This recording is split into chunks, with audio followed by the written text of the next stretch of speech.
This NFL Picks Week 4 edition of the Sports Gambling Podcast is brought to you by Underdog. Underdogs hooking up new customers. Play just $5 and get $50 in bonus funds when you sign up with the code SGPN.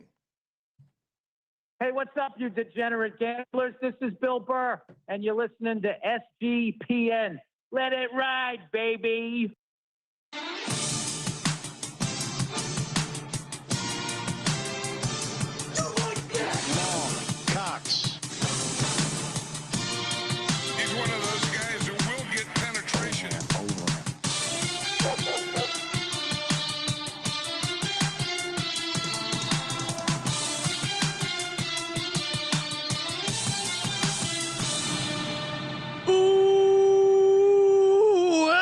Everyone to the Sports Gambling Podcast. I'm Sean, second the money green, with my partner in picks, Ryan, Real Money Kramer. What's happening, Kramer? Dog. Happy week 4, Sean. Happy week 4. It was a happy week 3 for me. I'm still riding that high of the Eagles' incredible win over the Los Angeles Rams. Not only the win, obviously the cover. It was just an all-time gambling moment, all-time Jalen Hurts back against the wall moment. It was it was a great week of football. Bunch of fun games. Feeling good. Yeah. And we're walking into a week that is, we get like 3 of these a year. What's you sit down to take the test and you're like, all right, this one's A, this one's B, this one's D. Oh wow, Brian, you sounding cocky. Don't get too cocky. Not cocky. Gods. Not cocky. It's more about just seeing the board. Yeah. I mean, it still means I can be wrong, horribly wrong. I mean, we've seen all the bad beats. Yes. And shout out to all the other, the few gambling content creators still alive. Are there any giving out picks these days? I honestly was trying to listen. I read a bunch to prepare for the show. I do a bunch of like, hey, look at some trends, look at some data, deep dives. I try and listen to other shows. Hey, what are people's takes? Do I agree? Do I not agree? It is hard to find other shows that are breaking down the entire NFL card. They're just not around. I mean, of the content that has existed, it's done 3 things. 1, it's just called it quits. 2, yes, it's gone behind a paywall, or it's still doing it. Now, of the shows still happening, of the content still being produced, covering the NFL, maybe not picking every game. Some of these shows are not doing very well. And like, smash that subscribe button. We are slowly squeezing the life out of these corporate gambling pussies. I've heard feels great. Let's go. Two of the shows that they're running scared, and I think they're going for the booby prize. That's what we're talking about here, Sean. And yeah, we didn't get off to a great start, but that doesn't deter my love of gambling. And we had a nice winning week in the Circa Millions, 3-2. We are winning 50. We're above 56% in the Westgate contest. So should have been 4-1. I should have had the Panther. I got cute with the Bengals. Never again. Yeah, that should have been a Panthers play.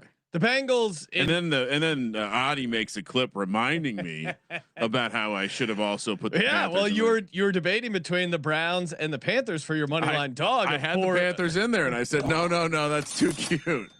Well, I think what we learned is there were some fugazi 2-0 teams. For the most part, we leaned into the idea of like 0-2 teams getting points, or fading 2-0 fugazi teams. The Bengals kind of slipped by with the Carson Wentz angle, which maybe I will be looking to fade him once again here on this card. And I think there's some fugazi 3-0 teams here, Ryan. We'll break those down. I did see the stat. Every undefeated team has the opponents they played have a combined losing record, and I believe 2 or 3 of them it's 1-8. Now, obviously, that they provided 3 of those losses, so there's a little bit of, but yeah, none of them had a winning record. So yeah, it's just a little of the whiskey went down the wrong. A little heavy on the whiskey. Celebrating Ireland football. Oh, Ireland. Oh, well, yes. Great way to, Dublin. Top of the morning to you. We got football in Ireland. Ryan already on. Don't worry, we have travel handicaps for So you. I would say this: the teaser to us breaking that game down. I have 10x the amount of notes on that game than I have any other game, easily. Uh, yes, I mean, I that's going to be an interesting game, and I'm excited to break it down. But yeah, I mean, I'm just excited to get into this. We got a great slate of games. I have a ton of notes on the actual games. No other big picture stuff. I feel like there's not. I mean, there's some injury news, but it's nothing like crazy that we have to lead the show off with. The biggest news, and yeah, let's just do it now. Jaxson Dart, Ryan. Congratulations, Nope. Jaxson Dart. What do you congratulate? Has been named the starter in New York, and well, I'm saying congratulations. He's ahead of schedule. I know he was only going to start if he was ready. It took him 3 games to get ready. Well, if you remember, as we got closer to the season, and you were being an incessant pest, trying to corner me into picking a week. Well, yes. Other than my optimistic Russ plays well the entire season, what did I say? I said 2 things. I said, well, the Saints game makes a lot of sense. Easier opponent, but really it was, you can't bring him back until Andrew Thomas is playing. Yeah. So at the time it seemed like he might be back for week 1. He was not. He wasn't even really fully back last week. So you think that was the thing holding him back? I don't think they were ever going to put him out there without Andrew Thomas. So if Andrew Thomas is healthy week 1, you think he's the starter week 1? I think they probably still needed like, I think at the end of the day, like if there's one thing that I have not been overly optimistic or like rose colored glasses on this regime is they make the same mistakes over and over again. And the second they started with we have a plan, it was like, all right. I mean, why do you do this to yourself? Now you look like fucking assholes because there's no way this was the fucking plan. Well, and I said it. These they have this idea. Hey, we're gonna take our time. We're gonna make sure he develops, and then because inherently the reason you're drafting a quarterback high is because you don't have a quarterback. So then all the fans, the coach whose job is on the line is watching this guy who sucks. And then you have this optimistic promise, a guy who flashed in the preseason, as we predicted, that is just sitting there that you're like, yeah, I'm going to use it. I think let's just put him in. It might save my job. I think the one thing you can say as to why, okay, maybe they did have a plan here. Okay. The offense is not an offense that you would design for Russell Wilson. Part of the reason it's so like if you go watch the all 22, they're just not trying to use the middle of the field because they know he won't use it. And when they do, he just doesn't use it. And so when you're running read options, it's clear that you've designed an offense for a different quarterback. And frankly, that also explains why you make him the backup. You're not running Jameis and some read option shit. Yeah. So if you've designed this RPO offense and you've used it very limited because you had Russ out there, that's the only thing where it's like, okay, maybe I can buy that this was kind of the plan. This was not the plan. To start him for 3 games. But why design an offense that's not going to work for him? That is going to work for Jaxson Dart. Well, unless Dable is like, hey, I know Russell Wilson sucks. I want to get Jaxson Dart in there as soon as possible. I need a green light from the owner before I put in Jaxson Dart. How do I get the now this is interesting. I mean, do you think if Russ wins that game against the Cowboys, is he still out there? No, because it's sandwiched by 2 horrible performances, and there's legitimate reporting that the goal line situation where he threw the ball away on 4th What did down. I say to you? I don't think I said this on the podcast, but I said maybe in the office. It was the 3rd down QB sneak with Joe Judge with Jake Fromm, where it's like, oh, you weren't gonna get fired, now you're getting fired. Yeah, I mean, he did pair that with a hilarious 20-minute press conference where he basically blamed everyone else but himself. But I think, again, I think you can play some mental gymnastics and say like, maybe this was the plan. Again, the style of the offense they've been playing. Sure. Now it gets very interesting. They I So mean, everyone's saying it's a tough team to start against. yeah, I would say, what quarterbacks have they played against? the Chargers, Yeah. Patrick Mahomes, Not very good offense right now.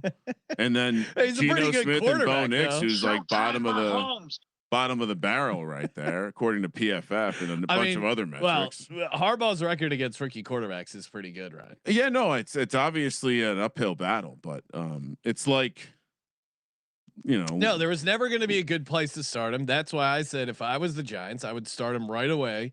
The goal of this season should be to get as much information and experience for Jaxson Dart. Like, hey, no, if you're picking in the top 5 again, or do you have to pick a quarterback? Can you build off Jaxson Dart? I think that would have been the goal. The Russell Wilson experience. Now do you have to return your Russell Wilson jersey? What do you do with that?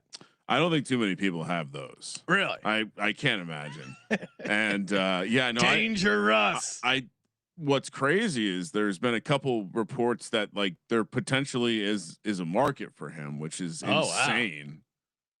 Well, the Saints are trying to win games, Sean. We talked about this in the preseason. Yeah, to a fault. They tried. You predicted that there might be a mystery veteran quarterback that they traded for, which I thought was crazy. But I also thought they would be giving Tyler Shuck a look. Well, you apparently not good. Well, and if you draft a quarterback in the second round, why not let him play if you're the Saints? He's not ready. We heard the reports all preseason. He's very bad. Well, no one's ready until he's worse than Jake Hay. I mean, he's not even he probably would. Yeah, if Spencer Rattler got hurt, I'd imagine they would not go to Tyler Shuck. That's how bad it is. All right, let's get into the picks. We got a 16 game slate. Let's get after it. All right, let's. What happened here? All right.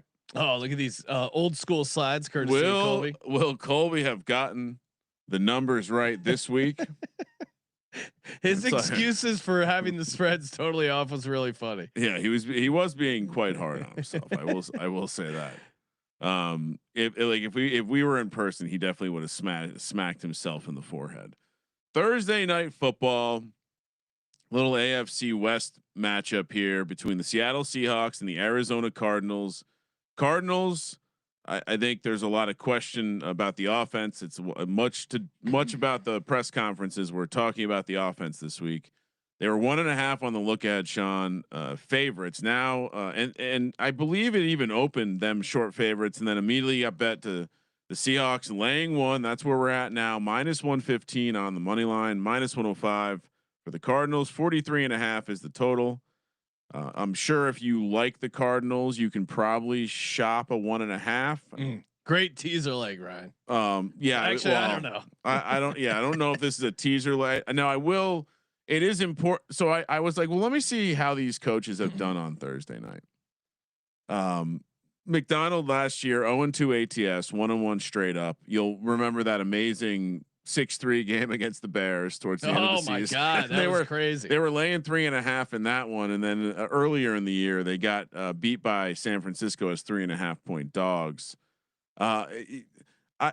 Gannon never played Thursday in 2 seasons coaching the Arizona Cardinals, 2+ seasons. This is the first time Arizona's had a Thursday night game. I think there's certainly some mental stuff going on with Marvin Harrison. It sounds like Zay Jones is not going to clear concussion protocol. They officially ruled him out, and I saw people tweeting at us. If you missed the prop show, go back. Gave out a lot of stuff on that. We gave out Dortch anytime touchdown. Ryan Rich Fat Baby McKee was also on it, and then even the DGen play was Dortch 2 touchdowns, and I think the Dortch anytime it was like 12-1, 9-1. No, people sent me tickets where they had 12-1. Wow. I think it's dropping a little bit because they didn't know if Zay Jones was officially going to be out, but I'm pretty sure he's out. No, that's what he's not clearing. Yeah. Charbonnet, it looks like he's good to go. He's still, again, on Thursday, it's a little tough to predict, but I think Charbonnet will be out there. That's going to be big for them. I think they're going to be able to bring some physicality in the run game with this Seahawks team. The Cardinals, the secondary is still pretty banged up. Certainly they got Calais Campbell and some of the defensive line. What I'm scared about with the Seahawks is you're coming off a 30-point win. You're going on the road. against a division opponent that's normally a letdown spot. But the Seahawks have owned Kyler Murray. Kyler Murray 2-8 straight up, 3-7 ATS against the Seahawks. His last straight up win, you got to go back to 2020 against the Seahawks. He's really owned them, and in particular the Cardinals. Maybe it's the physicality, maybe it's just the way they match up again. They've done not only horrible against the Seahawks, but also horrible coming off these 49ers games. And that was kind of a what was the final 16-15? It was 17-15. 17-15. It was like an ugly back and forth game. Oh no, you're right. 16-15. Yeah, because I think the 1.5 covered, and the Cardinals tackle the guy Paris Johnson they drafted. He's a game time decision, and I just eye test. I like what I've seen out of this Seahawks defense so far, and I'm just.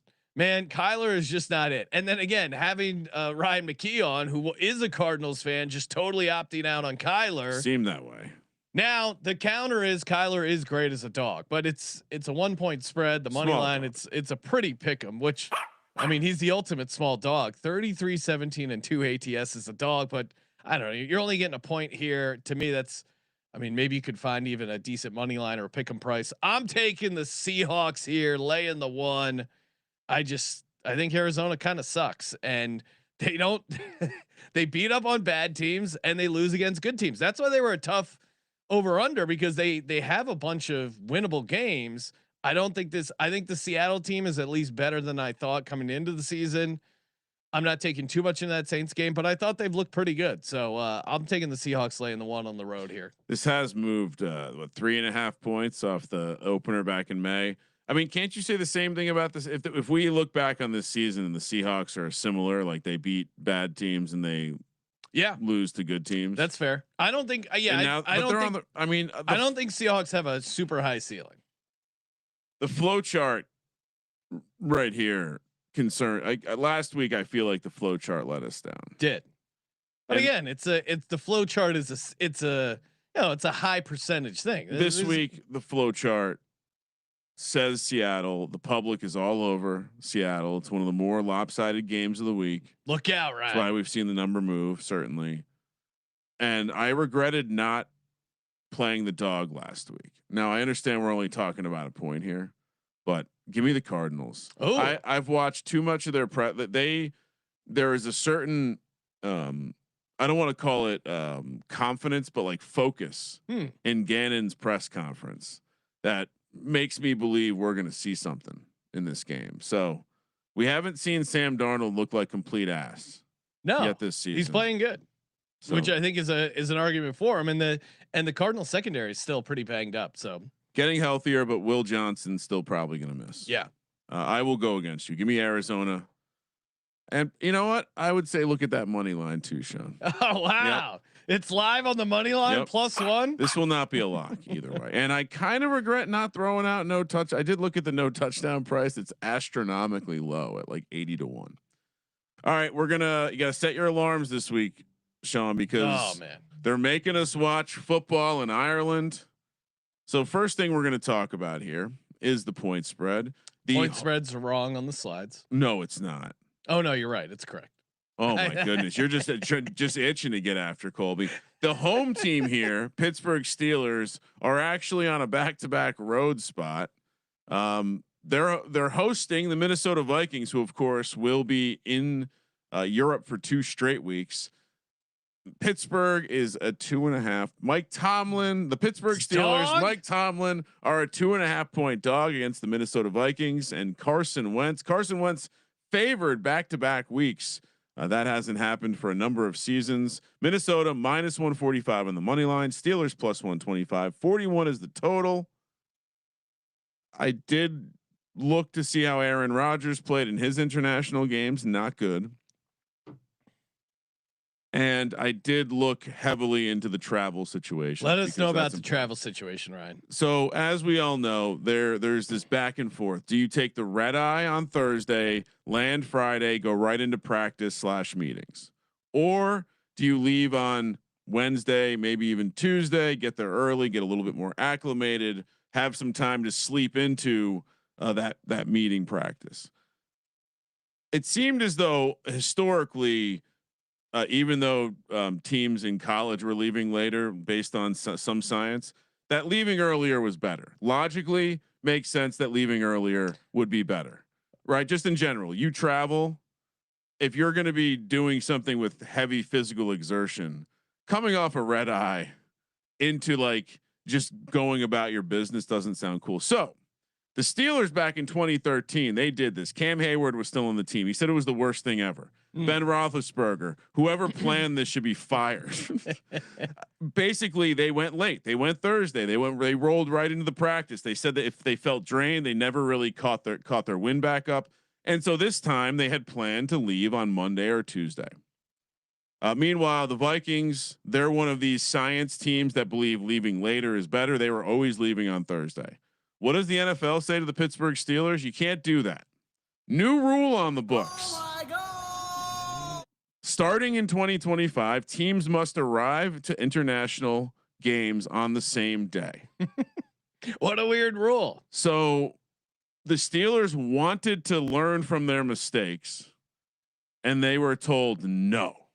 Now, mind you, No. There's no rule stating when you can arrive to a road game. As we're going to talk about later, the Eagles are getting there a little earlier than normal. Yes. What the fuck is the NFL doing here? Is this another chip on the shoulder of the Steelers as a dog? 100%. And like, how is this fair? Like, how is this a fairness rule? What the? Well, also because I know. Oh, so you're telling me a West Coast team has to travel the same as an East Coast team? Like that's on the same day? That's yeah, that's actually crazy. not like that's actually. Well, and not also Minnesota has to travel farther. I think why should it not be up to the teams to decide? It's an insane and also thing. there's not like exact science. I know some people say in my brain logically would say show up earlier, but there is the sports science stuff kind of leads you to believe showing up later. Like there's enough teams show up later that make me believe they think that's better. Yeah. It's up in the air. There's also, it's a number of small sample size. Also a lot of these teams that go over broad really suck. So factor that in. That's fair. I mean, half the games have been involved in the Jaguars. So that might throw off the model. It's insane to get involved in, but going back to the point, Ryan, Mike Tomlin, as a dog, as he is, this is Mike Tomlin's sweet spot. 2.5 point dog, 63, 39 and 5 ATS as a dog. He just gets it done as a dog. Now we'll get into the matchup. I get it. The Steelers have not looked good. They haven't been able to run the ball. That's kind of, to me, the most surprising thing. The defense has been certainly disappointing. TJ Watt has, there's like clips of him kind of jogging around. But on the counterpart, and I know some of it was Ramondre Stevenson, and the offense didn't do a great job of capitalizing on the 4 fumbles that they created, but the defense still created 4 fumbles. Yeah. And what is Carson Wentz's biggest weakness? Fumbling the football. I can almost assure you that Carson Wentz in a game with sloppy field conditions where he is you're just assuming it's going to be sloppy. Yeah. When is the field been in great shape in Dublin? I agree. I can almost assure you one of my locks will be Carson Wentz will fumble the football, especially with the Steelers defense. And I get it. The case for the Vikings is fine. They got Van Ginkel back. They got Darisaw back, their left tackle. Ginkel obviously on the defense certainly helps them. Jordan Addison is coming back, but again, what kind of chemistry does he have with Carson Wentz? I just think Carson Wentz is going to fumble this game away. It's going to be a close, ugly game that's going to come down to a fumble and a field goal by the Steelers to win it. The 2.5 is going to be money, and the Vikings, their first round guard Donovan Jackson broke his wrist. He's going to be out for a while, and that's huge for this Steelers team who's been struggling a little bit on the defensive front 7. And I trust Tomlin as a dog. To me, it's just that simple.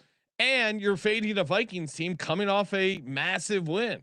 Anytime these teams win by 30+ points, and that was one of the concerns with the Seahawks coming off a 30-point win. You gotta take a good look long and hard here if the market is overreacted to Carson Wentz, who didn't have to do much. And that game, the ball bounced certainly the Vikings were the right side. Not saying they weren't, but every ball bounced the exact right way. I mean, Isaiah Rodgers had 2 defensive touchdowns. That is crazy outlier stuff. And they were going against a backup quarterback. It is sure, and they're at home, and their defense has had moments where they've looked pretty well. They also lost to Michael Penix, who has not looked great. Whoa, Mike Penix. Mike Penix, I don't know yeah, come on. They don't call him Michael. He's Mike, who has not looked good. And I understand the case. You want to fade Rodgers overseas there, but if anything, he had this exact game last year. He might have learned from, hey, and you remember in the second half, like they made a run, the Jets and Rodgers almost ended up pulling that game out against the Vikings. Of course, Sam Darnold, I forget how he played, but 14 of 31, 179 and 1 interception. Rodgers? No, Sam Darnold. Okay. Rodgers had 29 of 54, 244, 2 touchdowns and 3 interceptions. Yeah, I mean, he looked a lot better. I feel like he looked better late. Maybe my memory's failing me there, but I think he would at least learn a little bit from that experience. And they had a pick 6 in the first quarter, so yeah, it was very. You don't throw a pick 6. I think that game's a different game. Give me the Steelers as a dog. You know I'm always going to be on Tomlin as a dog, Kramer. So that was pretty easy. Give me Pittsburgh plus 2.5. What are you doing? Not worried about the Vikings' undefeated record when leaving this country. Oh, what is it? 2 games? 4 games? 4 games? No, I'm not worried. Yeah, I I think they probably got it right on the look ahead, -1.5. I don't think we need to overreact to your point to the Carson Wentz not screwing the game up. And yes, I will be running back the defense going against Carson Wentz to score a touchdown this year. Give me the Steelers. All right, Steelers, the steel curtain. I think legitimately Tomlin's going to find a way to use this travel thing to. It's Mike Tomlin as a dog. You know he's getting these guys. Here's what they did though. They shifted their clocks forward the 8 hours, so that they were having their meetings earlier. They were having everything or getting ready for the time. Like not even kidding. Now I'm just laughing at like the NFL brain handling and like these Cro-Magnon NFL players and their coaches just like we'll just move the clock. Yeah, just like Coughlin, 5 minutes early. Yeah, just adjust. Everyone, change your watches, change your phones. We're in Europe time. I'll make a prediction. Steelers are one of 2 teams that don't have a 15-yard rush this season. They get their first 15-yard rush. And the Steelers, of course, their owner was one of the ambassadors to Ireland. So if there's any inside information, they love their punters over there in Ireland. Shout out to Ireland, enjoying some beautiful Jameson. And if there's any inside information, I think it would go to the Steelers. And I think the Steelers are going to have the fans. You think so? I do. Yeah, Vikings. I mean, the Vikings literally raped and pillaged. Yeah, people from Ireland. You're not now. Maybe that's actually pretty insensitive that we're sending the Vikings back over. And I know everyone associates redheads with Ireland, but it's kind of more of a Scottish thing. So I wouldn't be surprised if there's some curses being thrown. Trying to distance yourself. Of course, we're brought to you by mybookie.ag. Everyone says, Sean, who's your bookie? My bookie is my bookie. That's right. Score 100% bet back bonus up to $500. T's and C's apply as they do on all the bonuses. Read the fine print, but get in over there. Easy deposit, even easier withdrawal with that sweet cryptocurrency. Kramer, I've put my bookie on the clock a couple times on the withdrawals with the crypto. They are legitimately lightning fast. The prop builder is super fun if you want to build some DGen same game parlays. Of course, the live casino. I'm a degenerate. We've had some fun times over there. Again, I love my bookie. We've been using them. I mean, they've been a part of the program on and off for probably almost a decade, 7-8 years. Had a lot of great experiences over on there. Highly recommend them. And do yourself a favor. Use that promo code SGPN. It does us a favor. Helps keep all our content free. Score 100% bet back bonus up to $500. T's and C's do apply. We're also brought to you by Novig. Who wants Vig? Not me. That's why I use Novig. Novig, America's #1 sports prediction market. And what's really cool about Novig, available in so many states: California, Texas, Florida, Alaska. Shout out to Alaska. I know they don't have a ton of options. Same with Hawaii. We got our buddy Justin out in Hawaii. He's always looking, how can I get involved? How can I get some action? Novig. And of course, use our promo code SGPN. Download the Novig app and get $50 when you send $5 if you use our promo code SGPN. Get it on the action with Novig. Promo code SGPN. I have to get him connected to a out of state guy. All right. Moving on to Sunday morning, 10 a.m. So again, we've all set our alarms already. Yeah. What is your plan for the early game? Let's see. Depends. Honestly, the move used to be, I would wake up kind of like 7 o'clock and maybe miss the first quarter. Get your first touchdowns in the night before. Yeah. You load up and then wake up and then kind of, fast set the DVR or a TiVo as our generation calls it, Ryan. Yep. And then just basically wake up at like 7, fast forward through the commercials. But a lot of times now on Friday, we do the VSiN show Friday night, fly back super early Saturday morning so we can get to our soccer practice, and then well, it's usually a game. Okay, so a game, tournaments, not coming volleyball, back for practice, whatever it is. Get back super early, eat a breakfast burrito, sleep, but then I'm still usually pretty tired Saturday, so I've been going to bed on Saturdays pretty early. So there's a chance welcome to my world. I'm up at like 6 o'clock, ready to go for the Dublin game. Which, by the way, I feel like I've gotten to an unhealthy relationship with. Shout out to Corner Cottage, because the burritos used to be a once every couple months thing. It's an every Saturday thing now. Yeah, if you're ever, it helps the sleeping. Eat one of those nice burritos. Had a nice nap. If you're ever in LA, Burbank, Corner Cottage, great breakfast spot. And shout out to Man in the Box. He keeps a little list of like the awesome food places. He brought some sandwiches by the studio the other day. They were awesome. And whenever we're stumped right on what to do lunch wise, we tell CJ to crack open his list. And it's not just LA. He's got Vegas spots. He's got New York spots. It's a pretty good list. How is the Man in the Box not producing some short form content? Yeah, he could be. What's the segment called? Something with a list, right? Yes. What about this game, Kramer? So now we've moved on to the 10 a.m. slate. Sunday, there are 7 games in the early window, so we're doing it a little bit better, Kamish. Nice work. First up, your Philadelphia Eagles down in Florida, in the land of street racing and strip clubs, aka Tampa, to take on the Bucs, a team that's kind of had their number of late.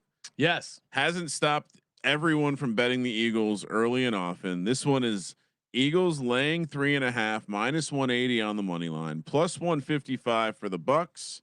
44 is the total. I saw a ridiculous stat that Baker Mayfield has a 13.7 EPA per drop back when he's pressured this season. I didn't actually double or verify to make sure it wasn't satirical, but he has been living on the edge and just making plays. Living on the edge. Oh, that was a great Aerosmith song back in the day. And Alicia Silverstone for a young Sean Green. But I'll hop in here. There's a lot to break down. You mentioned the Bucs kind of having the Eagles number, at least Hurts Sirianni. The Eagles are only 1-4. Obviously, Hurts Sirianni era against the Bucs. The one win came when AJ Brown played. For whatever reason, AJ Brown has missed the other 4 games. AJ Brown healthy, active, coming off a nice game. The offense woke up in the second half against the Rams. Kind of been asleep at the wheel, playing super conservative. It was clear from AJ's comments, Hurts's comments, that they were going to play a more aggressive style of offense, which I think they're going to need to. I think you have to against Todd Bowles. So I think they're going to be less conservative than they have in those first couple games. Now, injury wise, there's a lot of injury news to break down.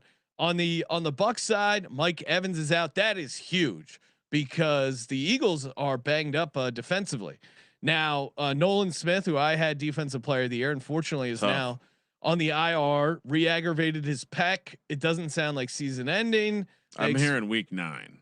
Yeah, I think they're just basically saying they expect him back after the bye. So that'll be good. He's not done for the season, but might miss him a little bit here. Lane Johnson got a stinger. He's going to be back now. Jahad Campbell and Zach Bond both a little banged up.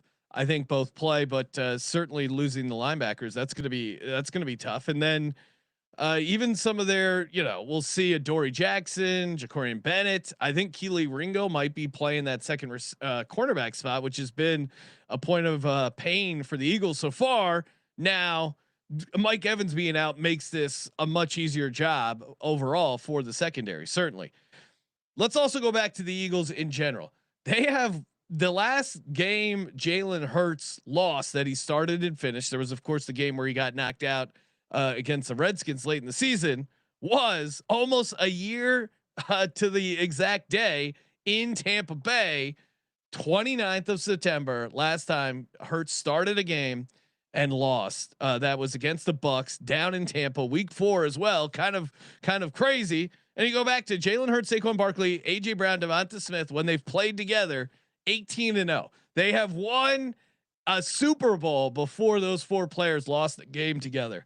That is kind of a crazy stat. And I think they have this game circled because again, this is the thorn in their side. This is a team that they've lost. And Tampa, hats off to Tampa. I like Baker. Todd Bowles is a OG coach. Instead of bitching about the tush push, he praised it. He said, "Hey, it's a unique play. As defensive players and coaches, we got to figure out ways to stop it instead of banning it." They were one of the teams that voted against the ban. That's why they signed that big fat guy. They signed a 450-pound fat guy, which is great. This is what football's about. Getting creative, thinking outside the box here. I'm excited to see a tush push against a 400-pound guy in 100-degree heat. This is NFL football. The other thing though is the Bucs offensive line is still very injured. Now, Chris Godwin and Tristan Wirfs are back at practice, but both are coming off. I mean, Godwin hasn't played in God knows how long. We'll see if he does play. Is he 100% or snaps limited? I have some details on that. I think fair to expect Godwin to not be full go. I wouldn't expect him out there a ton. Now, Wirfs, it sounds like the whole if it was playoffs last week he could have played. So I expect him to be out there, and they'll need him because they've also had a bunch of other injuries on the offensive line. But him being back does correct a number of things, right? Because Barton gets to move back to his natural position, which moves a guard back to a guard spot, which moves your swing tackle back to right tackle, which is a much easier spot to hold down. So I do think the Wirfs being back will be very helpful to that offensive line. And they were performing pretty well, running the ball, especially even with the deteriorated line. They've done a good job. But then also too, this Bucs team, and obviously the Eagles in last week were living on the edge, but the Bucs team, I mean, all 3 games they were down in the fourth quarter. Bucs are the second. This is a nice nugget I found. Bucs are the second team in the wild card era to start 3-0 with 3 fourth quarter comebacks.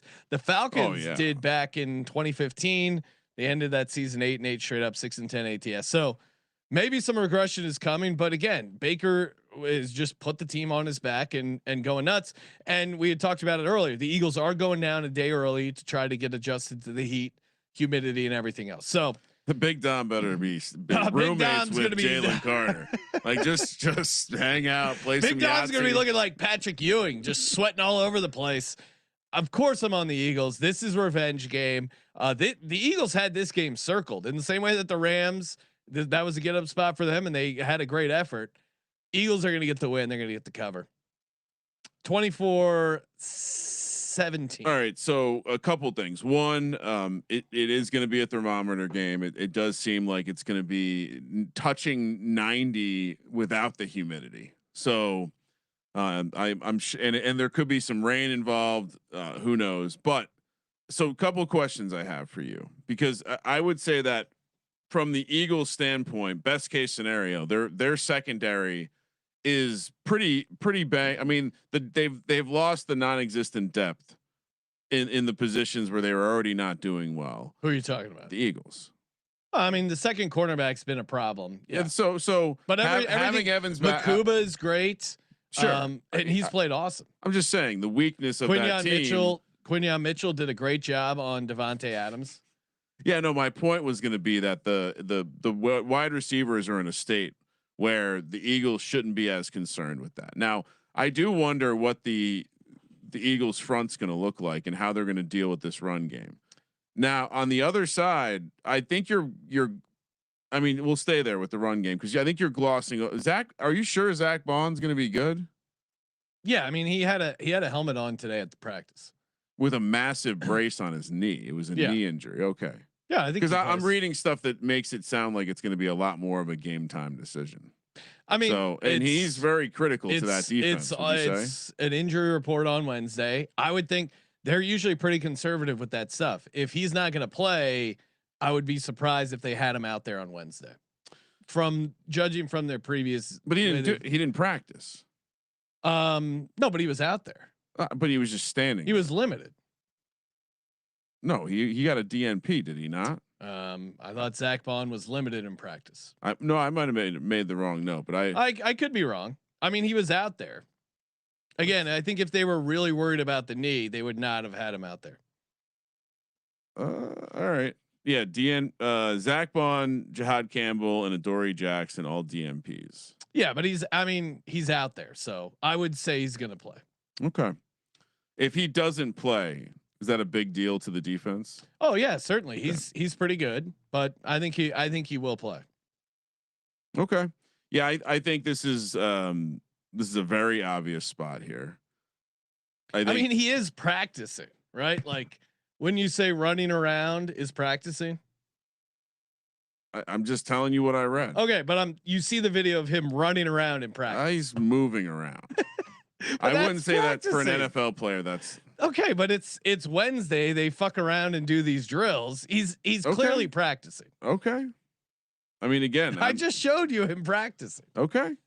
So he practiced. I was more just asked. That's critical. Anyway, all of this to be said, the game will hinge on if AJ Brown has a good game because Bowles is just going to blitz the shit out of Jalen Hurts like he has in the other games.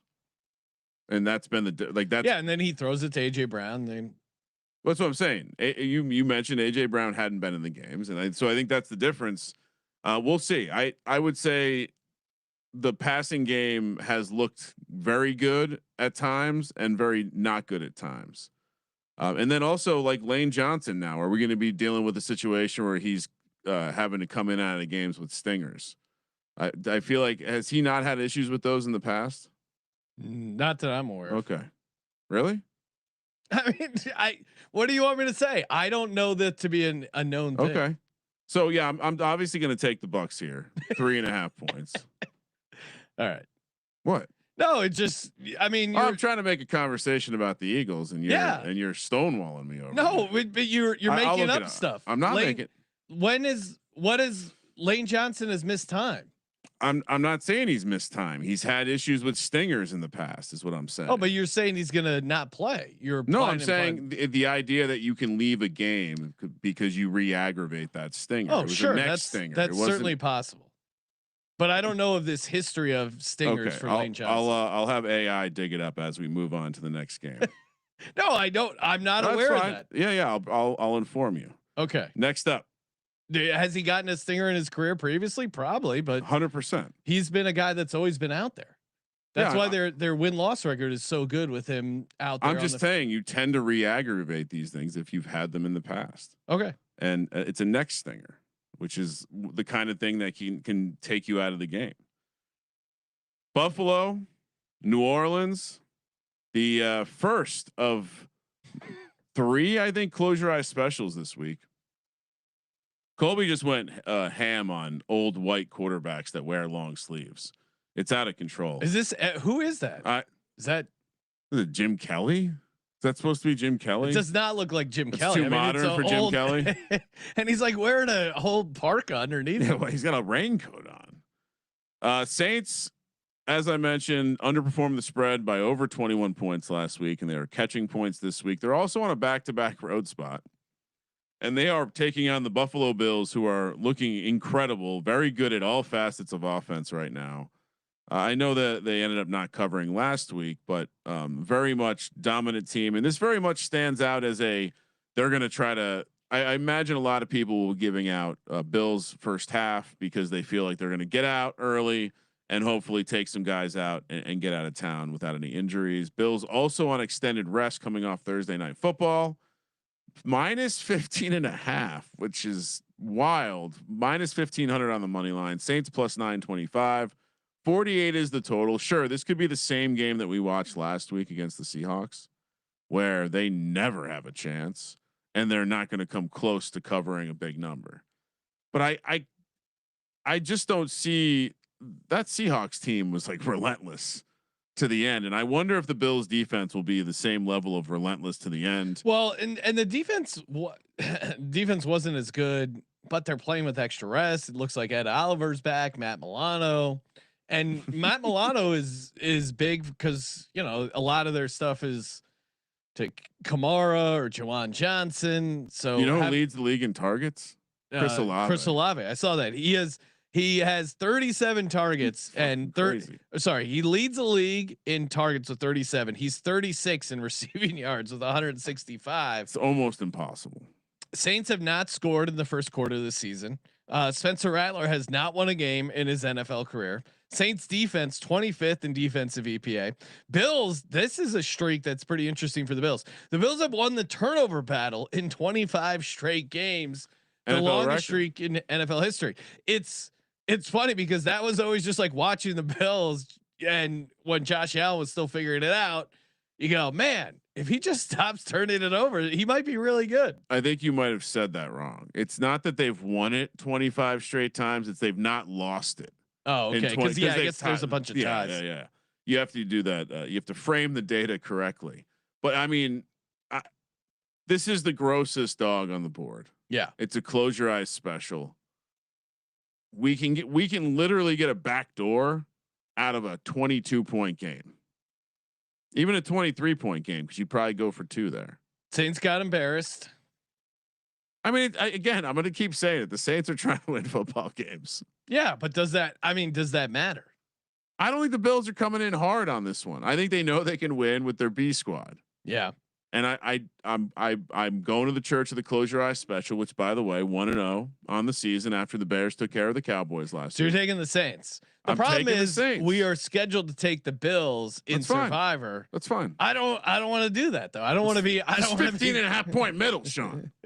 I'll take Buffalo. Give me Buffalo late in the 15.5. I get the close your eyes special. Let me ask you this. Yes. What has changed that this number needed to grow from 12.5 to 15.5 since the start of the year? Nothing's changed with either team for me. Oh, I guess there was Saints were going to be trash. There was a chance the Bills were going to be really good. Well, there was a chance the Saints might not. The Saints would suck, or there was like a chance. Oh, maybe Tyler Shuck is pretty good and surprises people. This should be 2 touchdowns. Okay, I'll take Buffalo and. It's just the classic. Like, this is a big ass fucking number in the NFL. Come on. All right. I understand what you're doing. Yeah, but the spreads over like 14 plus last 20 games. It's like it's 50-50. Yeah. I mean, we just watched the Bills not get there. Yeah. So they're due. So they're due. I mean, it's 50-50. All right. Next up, we got the Carolina Panthers at the Colby did Colby did actually screw up this week, but I'm trying to cover for him. We have let's see, did I do it right? All right. We have the Carolina Panthers and the New England Patriots.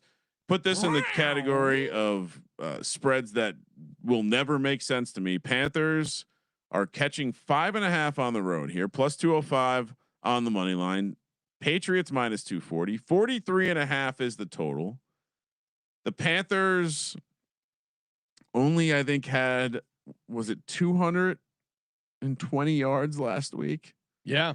Somehow put up 30 points. Obviously, some. Well, they if you're a yards per play person, they lost the yards per play by almost a whole yard against the Falcons. Well, we know that yards per play is very much effectively probably baked into every like sharp model out there. I think the reason for this number being so large is almost certainly that's one of the favorite like old timey sharp trend, right? Team loses yards per play matchup or wins conversely, and they're either over or undervalued the next week. I have such a hard time getting there with the Patriots, who have been a little bit of a mess. They have some more offensive line injuries, and quite frankly, the back end of the Panthers defense, they did okay against Mike Penix and that passing attack, which is supposed to be ferocious. Now I know they're making changes and they're making people come down to the field and they're firing wide receiver coaches in Atlanta, but I just how do you get to 5.5 points here? Yeah, it's one of those where like the reason you take the Patriots is because the line doesn't make sense, but there's a lot of stuff that's still kind of off with the Panthers. Again, the offense didn't totally get going. Ted McMillan, no practice today. He did finish the game, so. And he if you want an athlete declaring himself available, he said he's playing. Coaches also said he's playing. So this sounds like maybe just a little maintenance. Well, and again, the Pats are on the other side. They out the yards per play. They outgained. I mean, they fumbled going into the end zone, I think twice, or then they had the interception in the end zone. It's a smash spot for sure. If it was 3 points. Yeah, I think the big difference is it sounds, and maybe he's turning into the Jair Alexander, but it sounds like Christian Gonzalez is actually going to play this week, and that seems to be a huge difference in the Pats passing defense. Did you find any information on? You mentioned the Jair Alexander situation. It does sound like there's. Well, that was all last year. It was like, well, it looks like he's coming back for the Packers, and now he's hurt again. Well, it sounds like that maybe Christian Gonzalez is one of two things is happening. He clearly isn't doing his rehab, or something's going on with the team. Doesn't like what's happening. The story's changed. He's now all of a sudden going to be, because he was supposed to come back last week, and then he just didn't. He didn't. By the end of the week, it was like, oh no, he's not coming back. So, I mean, he matters, right? I think he probably takes T-Mac out of the game. What does this offense look like if they can't do that? Is there deep? I guess what's scary about this could be just like a slow burn, field goal, and just Carolina can't score any points. Yeah. But they do, like, their secondary has played well. Their defense didn't play horrible last week. They're making them. I don't. But then it's on the road too. Like the Panthers were at home last week. Them going on the road. Canales was kind of taking shots a little bit at Vrabel with some of the press conference stuff. Patriots might suck though. That's like we also still true. don't know if the Steelers. I'm not high on the. I'm not high on the Pats at all. Stephon Diggs, 13 catches, 112 yards, 0 TDs. So glad. I tried to warn people. And remember there was like he was doing the pink cocaine, and then they're like, oh, look at how fast he looks in this one training camp video. He's a receiver in his 30s coming off a major injury on his like fourth team. I'm not that interested in stuff. I mean, I'll take the points. I think the case for the Patriots is just basically it makes no sense, and Carolina sucks, but the Pats could suck too. And I'm going to stick to my skepticism of this Patriots team. Give me the Panthers plus 5.5. Yeah, I'm with you. It's just, this is like I said, when seeing the board, you see this game, how the fuck how do you say, give me New England laying 5.5? Yeah. I think it's just like, yeah, the sickness of like the same, just being like, oh, well, I'm just going to fade this horrible Carolina team. All right. Next up, we got game number 4 in the early window. The Washington Commander football team Redskins taking on the Atlanta Falcons, who are the second close your eyes special of the week. Like, who are these quarterbacks? Is that Theismann? We looking at Joey T right now? That is Joe Theismann. Yeah. Washington so Washington was -3.5 when this opened in May. It's now -1. -115 on the money line. Atlanta. What did it open it at? Wasn't there? Am I crazy? Was there not a 3-point Falcons number at some point? The look ahead was -1.5 for the Commanders. I swore it opened at 3, but maybe that was more optimism on Jaden Daniels, and then the optimism is cooled off. At 45 is the total. What I don't understand, and so again, Atlanta underperformed the spread last week by over 21. They are a close your eyes special because they're catching points. Here's what I don't understand. If in May you're as optimistic as you're going to be about the Falcons, and you're as optimistic as you're going to be about the Commanders, and the Commanders are laying 3.5 points. You now are at 1. Now the look ahead last week was 1.5. With the is that splitting the difference or expectation that Jaden Daniels was coming back? Is this number saying Jaden Daniels is not coming back, and the move is just because the Falcons suck? Well, it would go the other way, I guess. So this has to be a Jaden Daniels is halfway back, and we're splitting the difference. Yeah, probably. He says if it's Mariota, what's the number? I think it'll get up to. Will Atlanta be favored? No, I don't think so. So this is the Mariota number then. I think so. Yeah. So Mariota is only 2.5 points worse than Jaden Daniels. Oh no! If Jaden Daniels was 100%, I think this would be -4. So 3. You think he's only 3 points? Well, maybe more. Again, I think it's like they're kind of. Well, I think they're kind of splitting the difference between. But you're saying if Mariota starts, Atlanta's not favored, and so that this has to be the floor. I don't think they'll make him favored. So this has to be the floor, which means if Jaden Daniels is playing, is this a touchdown? Are the Commanders laying a touchdown? I mean, maybe he gets to 5. I don't know. Like Atlanta, if Atlanta closes -1, I mean, moving through 0 is actually not that big of a move from like Washington -1 to Atlanta -1. But Mariota looked good. I'm gonna go to the church of the close your eyes special. I'm gonna take Atlanta here. I did get a kick out of me learning through Raheem Morris saying that he's not going to play Kirk Cousins because Kirk Cousins lost the job last year, and Mike just had a bad game. Mike's our guy, and I'm like, oh my god, we've been calling him Michael this whole time, and he goes by Mike. How insulting! But this Commanders team also is a blind spot for me and probably us.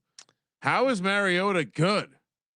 How did they? I think that again was that just the fact that he played well, but I think the Raiders are really bad. Well, the Raiders I think you also need to adjust your Raiders power. Raiders were also coming off Monday night, going against Thursday night. We downplayed the situation spot, which in hindsight I think was a big part of it. Falcons, 9th team since 1990 to score no points and be favored by 4 points or more, and they're so basically you get shut out even though you're favored by 4 points.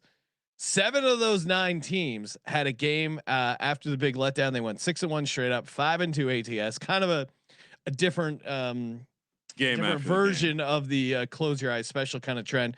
The yards per play stuff was great for them against the Panthers. I think they actually match up really well against this Redskins team, especially with that defensive line. Now it's weird. The big concern about the Falcons was like, hey, they don't have a defense. They don't have a pass rush. Oh, they got all these stars on offense. Penix year 2, maybe he should be a little bit better, but it's been the exact opposite. Their defense has been playing really, really well. 5th in defensive EPA.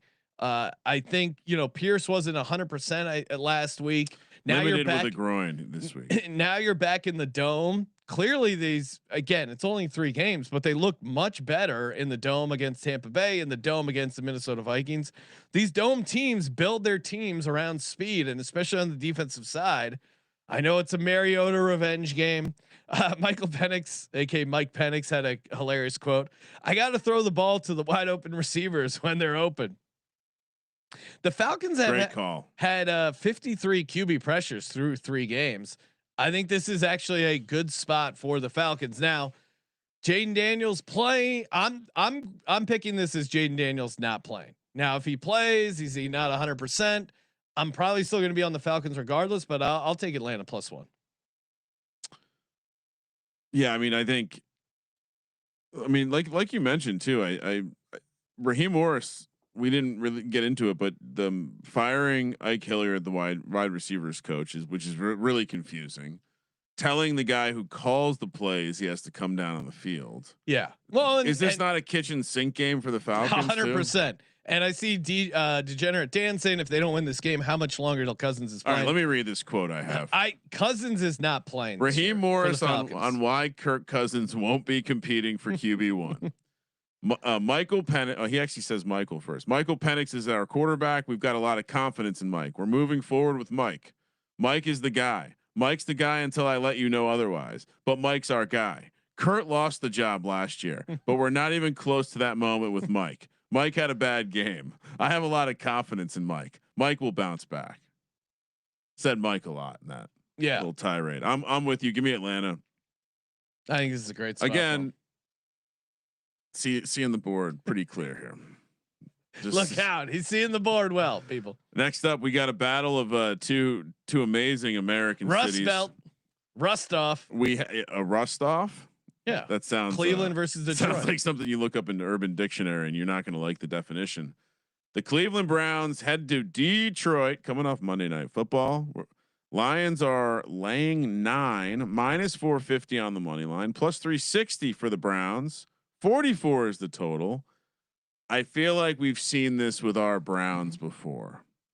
They show up, they have a great win at home, and then they go to the road in a less advantageous situation. Yeah. And the Browns get mollywopped. The Browns are not a dome team. And shout out to the man in the box, CJ Sullivan.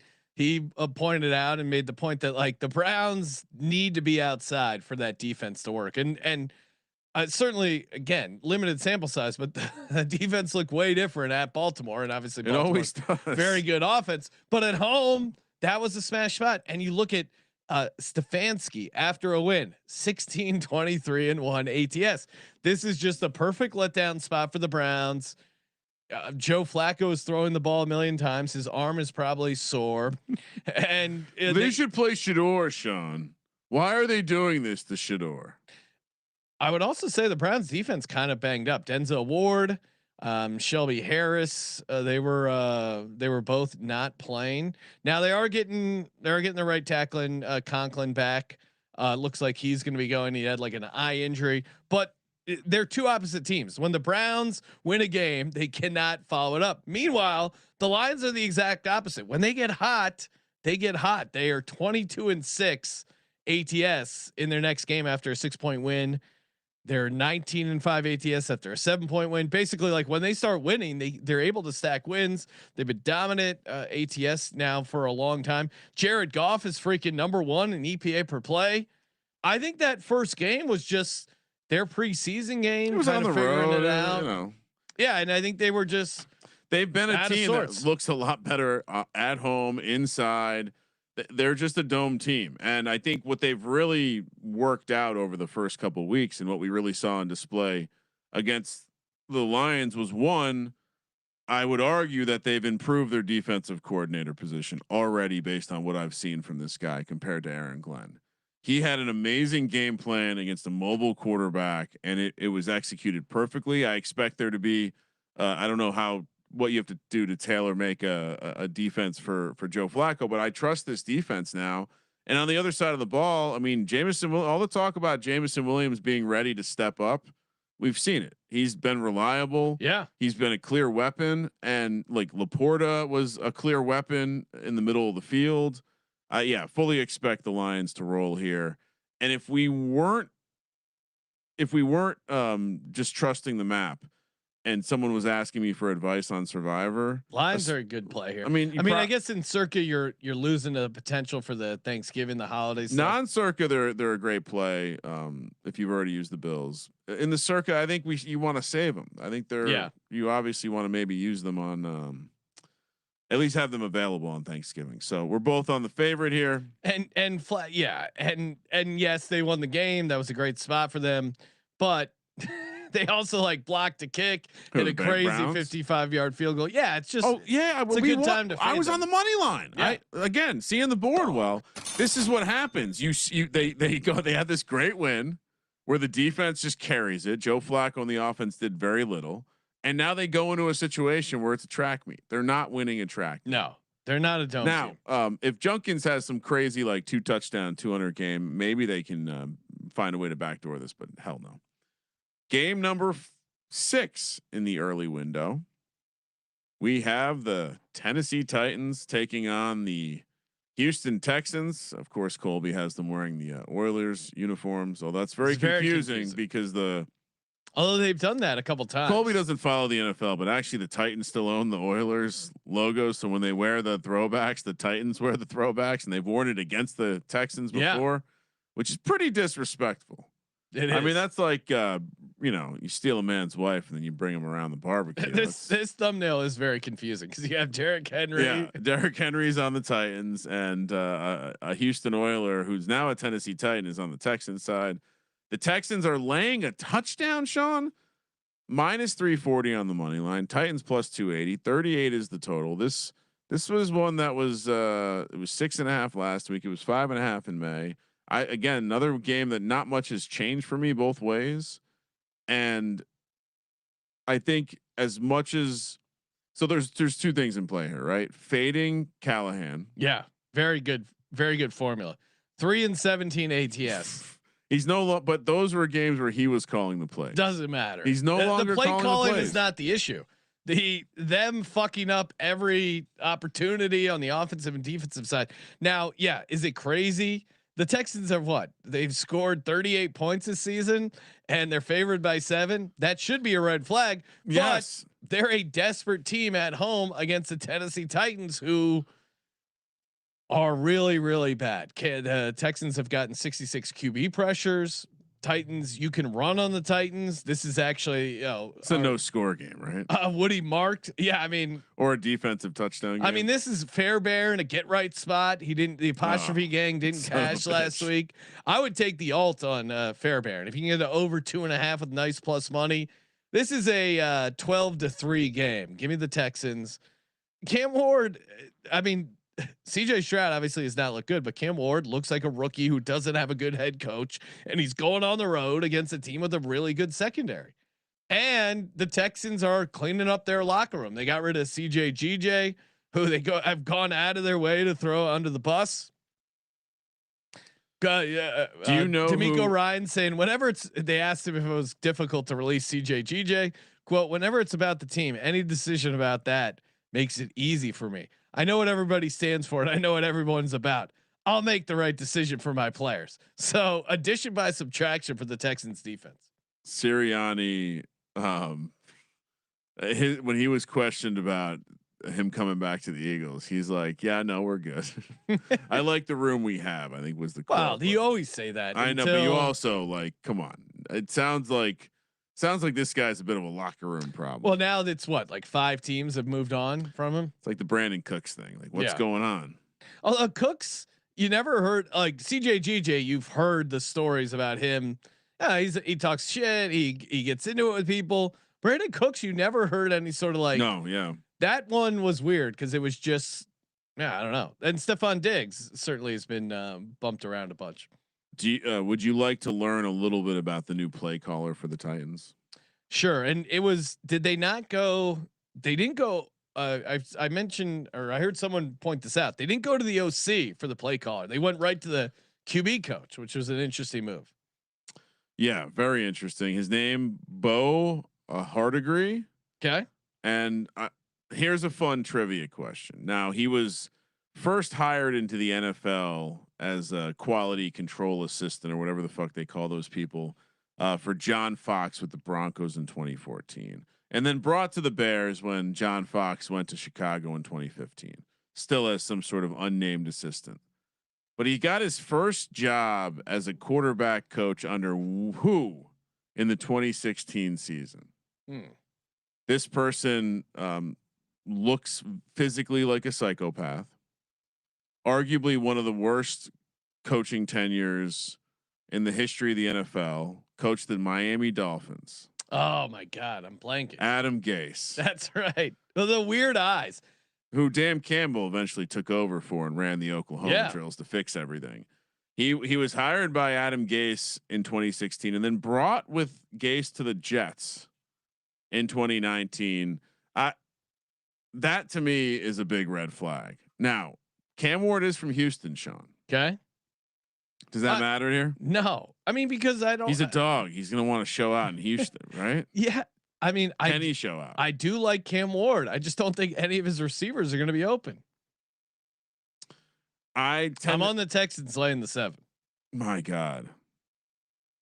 So this is the one game where seeing the board, I really had to question myself because I agree with you. Laying 7 with the Texans. Texans. I think Pittsburgh and Houston will be on the defensive touchdown round robin. Oh, beautiful. Right? The defense is gonna get home against Cam Ward, right? I think so. He's close to throwing a backward pass too. Yes. All right. Next up, last game in the early window. I didn't make the note correct. Fucking Colby. Nope. Can't. Now we just got. We did have the location wrong on the Eagles slide. The game is in Tampa. Did he? Oh my goodness. Make sure we give him notes. Maybe he'll cut his ear off to fix things. The Chargers and the Giants. Giants have two people. Interesting on the slide. That's he wanted to get an offensive running back. Hampton back in the day. No, he was 27. I don't. Maybe it's Dave Meggett. Look at that Meggett run. He was a little tot. Oh yeah, but it's fun. It's more fun with Kyler. Yeah, because he runs like a cheerleader. Yeah, or a gymnast. The Chargers are on the road here and catching all the money. Over 80% of the tickets in the handle on the Chargers. This was 3.5 in May. It was 5.5 last week, and now it's 6.5. Minus 290 on the money line. Giants plus 245. 43.5 is the total. Objectively, rookie quarterbacks making their first start in the middle of the season is a good trend to go against. Yeah, especially against Harbaugh. Harbaugh has faced 4 rookie quarterbacks since he took over the Chargers job. 4-0 straight up and ATS. Listen, as a Giants fan, I would have wanted Jaxson Dart from the beginning. I get the excitement. I think when we do our prop show with CJ tomorrow, I will be talking myself probably into some Jaxson Dart rushing stuff. I think the numbers are already like 35. Plus. Yeah, and maybe not. Maybe the move is just the anytime. We'll see. But this Giants team is unfortunately, Ryan, still pretty bad. Now, Joe. I also learned Joe Alt has a sweet nickname, Joe Control Alt Delete. He struggled a little bit with Bonito. What kind of rush was Speed that? rush. So what's Brian Burns leading or second place in the league currently with sacks? What's the main thing? No, he could dip in the shoulder and doing. Yeah. I mean, and their right tackle is banged up. Yeah. Mekhi Becton looks like he's going to miss a game with the concussion. That's tough. But we've seen this Giants defensive line, which came in with a bunch of hype, just not really be able to impact the outcome of the game. So I think you have a much better quarterback. You have a much better head coach. And also shout out to the Chargers fan who are just victory lapping. You're going to pick the Chargers after what they've said, the things they've said to you. Yeah. In this spot. Huh. Well, it's Jaxson Dart's first game. I just don't. Now maybe he gives them a little life, but this Chargers team. Now, if this was in LA, I might be able to talk myself into the Giants, but the Chargers do better on the road. The Giants do horrible at home. I think Brian Daboll he's just not a good head coach. I can't take him even catching 6.5 here. So there's no one to buy the tickets from the Giants fans, and for the first time in a while, Giants fans are insanely like rock hard for Jaxson Dart. So there will be you guys have some fans at the game. There will be a crowd. I think you're wrong about the pass rush here. The offensive line's pretty banged up here, and Decker.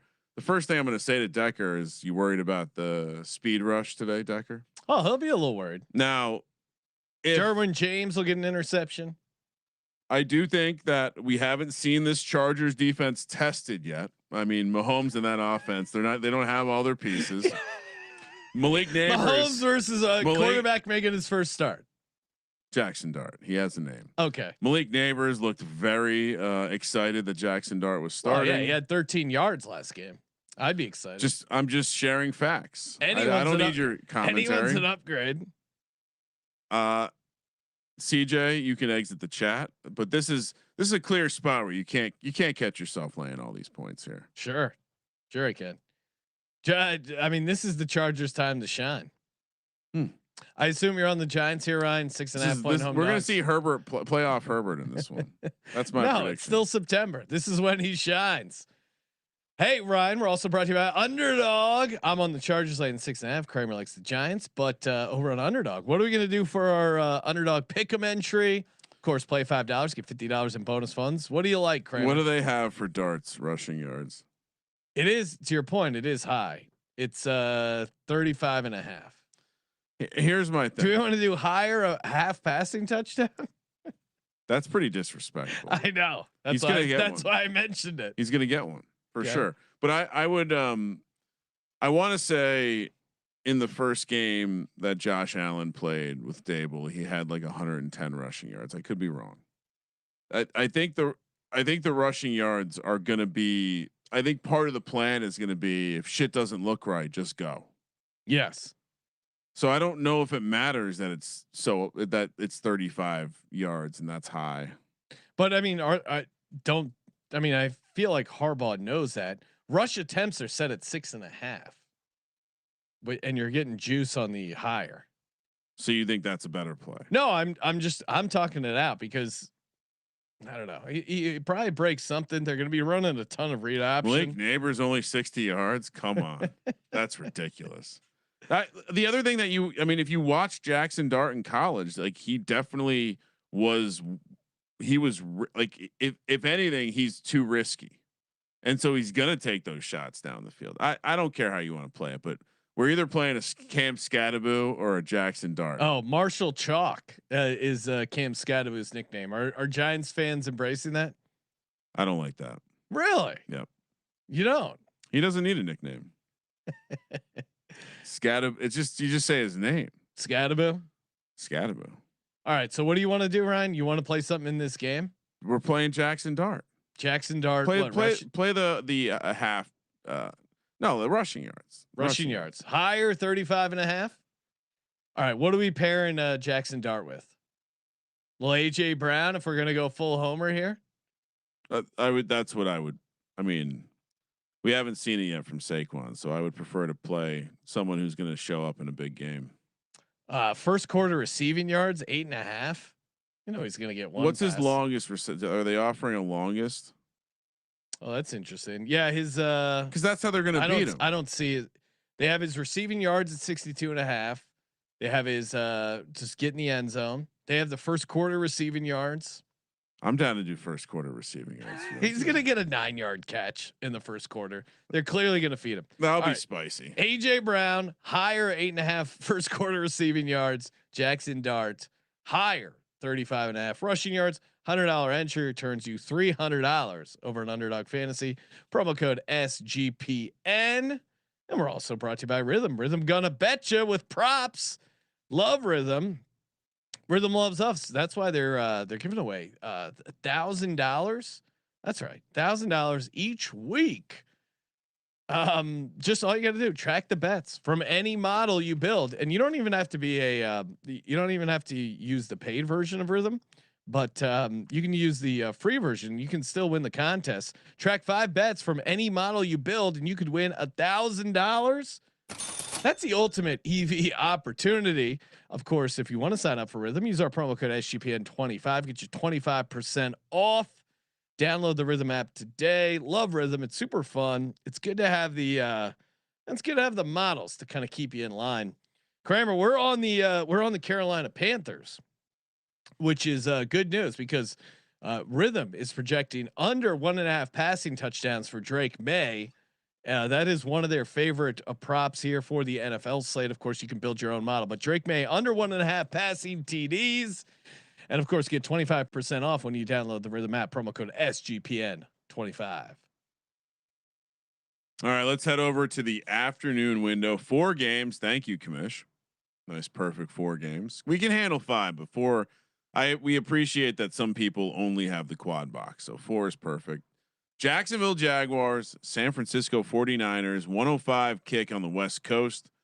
The Niners laying 3, minus 180 on the money line. Jags plus 155. 47 is the total. This one may have moved to 3.5. Let's verify this now. Yeah, I would say we should pick this up. This is 3.5. Pretty much. Actually, no. There's some 3s out there. What does Circa have? 3.5. 3.5 minus 3.5 minus 105. So yeah, let's do it at 3.5. This was 4.5 on the look ahead, Sean, last week, and it was 5.5 back in May. I'm it's an interesting line move, I guess. And I think Purdy is playing, or at least we're supposed to believe that Purdy is playing. Yep. So yeah, this one's a little bit confusing. I'm not sure why it's shortened up on the look ahead. I'm not sure why it's shortened up on the May number. Well, it's interesting because Liam Cohen came in. It's like, hey, we got Travis Hunter. He's going to be awesome. We got Brian Thomas. Trevor Lawrence is going to be fixed. And meanwhile, their offense sucks for the most part. Trevor Lawrence, 4 interceptions. But on the other side, their defense has kind of been the story. They've forced 9 turnovers this year, including 7 interceptions. Leading the league. Leading the league by a decent margin. Number 2 in defensive EPA. Now, some of that's maybe who they've played. Definitely. But on the other side, 49ers without Bosa. It's an interesting travel spot here for the Jags. Trevor Lawrence has clearly struggled, and the offensive line's not helping him. Jags O-line second in both pressure percentage allowed and sack percentage allowed. So good that Bosa's not around. That is a big difference. I mean, how could it not be? Well, that's part of why the line movement's weird for me, because I think Bosa is one of the few guys non-skill or quarterback that you can probably argue has some value to the number. And the 49ers injuries just keep piling up. Now Ricky Pearsall, now it seems like he's going to play, but he's dealing with a knee injury. They're just so incredibly banged up, and the 49ers are a 3-0 team that really, I mean, they could have lost. Now the Saints game they controlled for the most part, but I mean, the 2 division games were very losable games for the San Francisco 49ers. So you could see them almost taking their foot off the gas here against a non-conference opponent. Granted, it's at home, but they do have the Thursday look ahead spot to the Rams. The fact that they're coming off another game that they probably shouldn't have won, I'm taking the Jags. Give me the Jags. I'm a Jag off this week. Quote. So this is Ricky Pearsall commenting on his own knee. I don't know if you saw this, Sean. It's feeling good. I actually don't know when I hurt my knee during the game. I felt a little soreness after the game. I'm not really concerned about it. If there was a game today, I'd play. He said a lot of words. Yeah, it makes me think that maybe it's a little bit more than a minor. Well, clearly it's. I mean, he showed up in the injury report, but yeah, I'll take the Jags here. This is like a Shanahan's looking ahead to the Rams, and they're 3-0. They're due for a loss. They've suffered so many injuries. That's the big no. Well, 2 things. One, I actually, you mentioned it, but the Jags have a good matchup, but also this is the look ahead to the McVay Bowl. Now it's potentially stronger for McVay. If this is 3, are you still taking the Jags? Probably. Yeah. Cause I just think 49ers are due for a loss. Yeah. I think, if I was being a little bit more objective, I could probably find a way to get into the Niners, but the Jags offense has really sucked. Yeah. A little bit of the same vibe as the Falcons for me. I know they didn't fire anyone, but there does feel a little bit like we might get a little bit of a like something is maybe it's really bad, maybe it's really good, but it feels like something's about to come to a head. I will join you. Get back on the Jag wagon. I already apologized for sinning last week and taking those filthy Texans, which I took again this week. I don't know what I'm doing to myself. Game number 2 in the afternoon window, 105 on the West Coast. Is that Daniel Jones? The Colts on a back-to-back road spot, best offense in all the land, catching 3.5 points here in Los Angeles.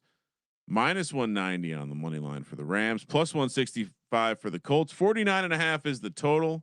Rams also get an offensive lineman on the graphic. Shout out to Colby.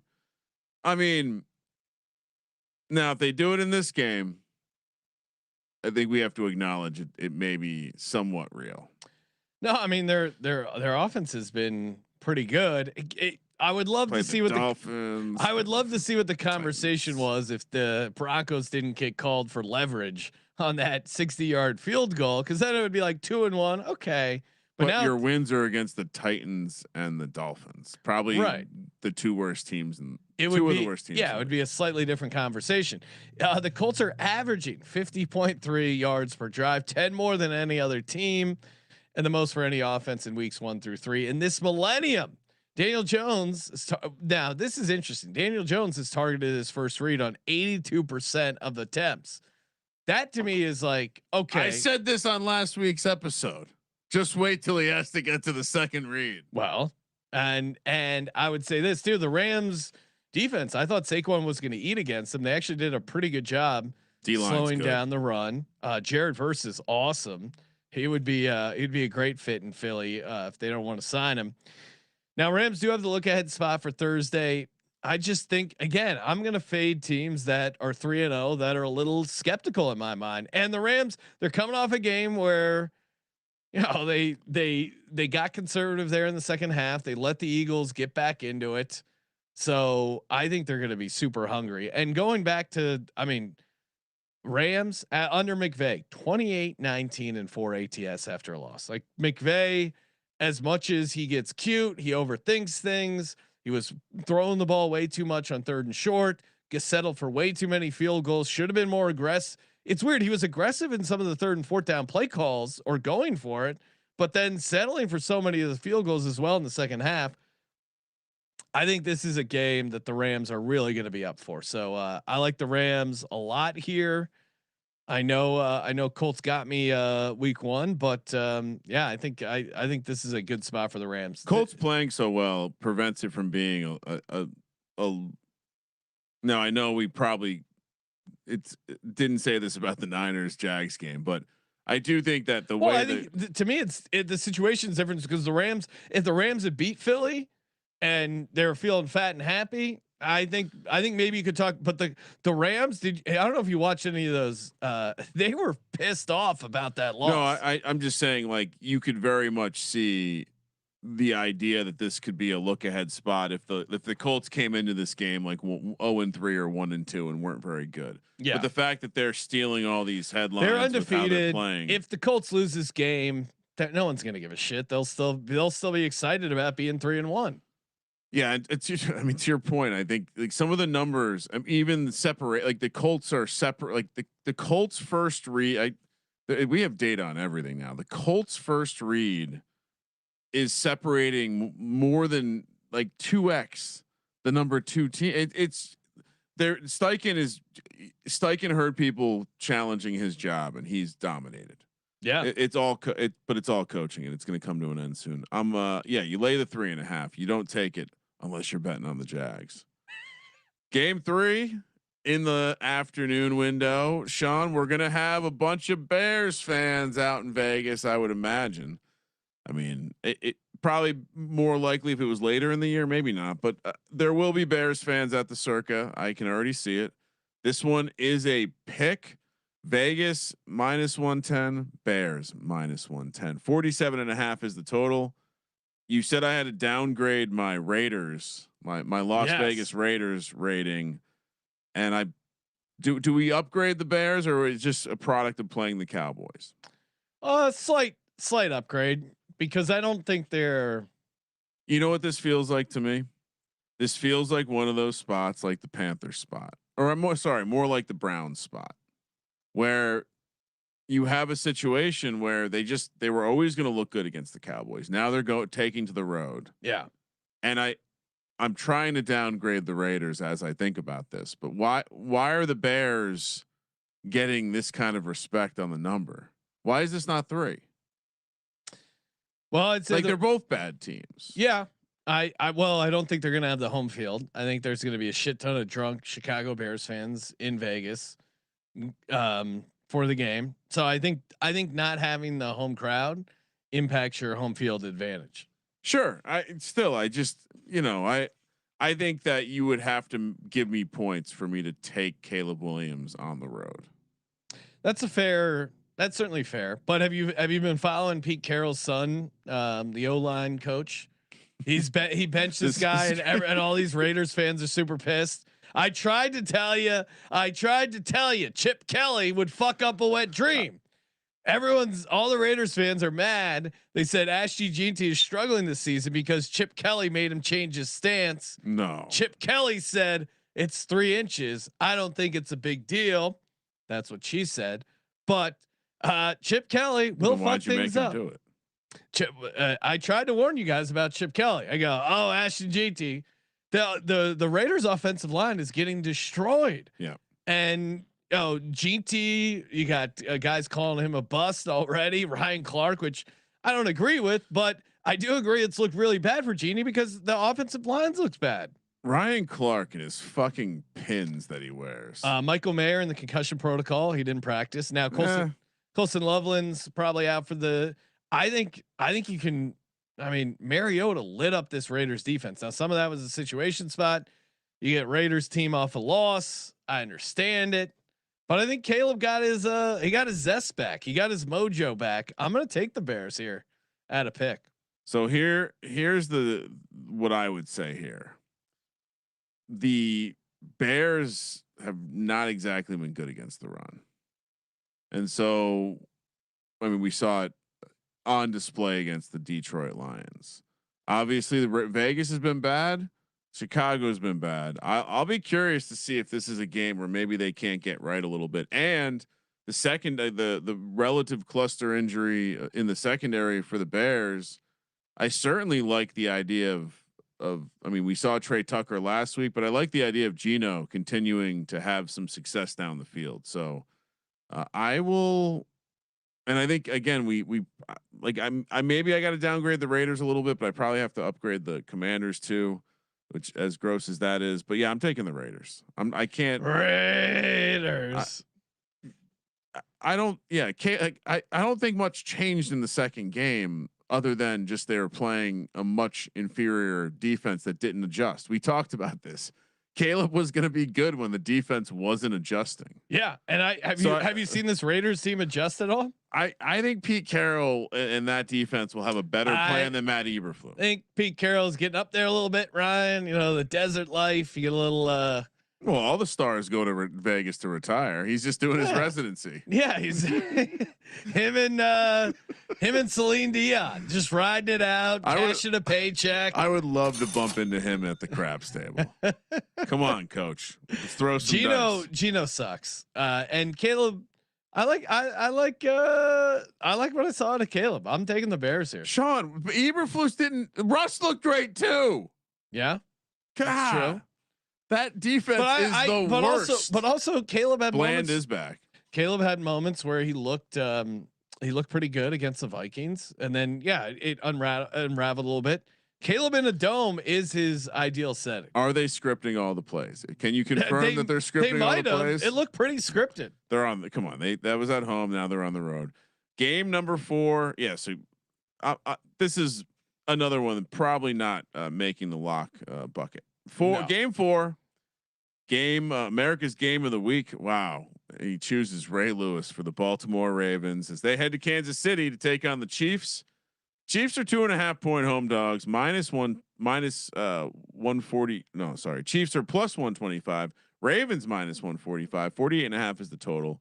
Ravens are quite a public team on the short week coming off Monday Night Football, getting beat. This is Harbaugh off a loss. This is Mahomes and Andy Reid as home dogs.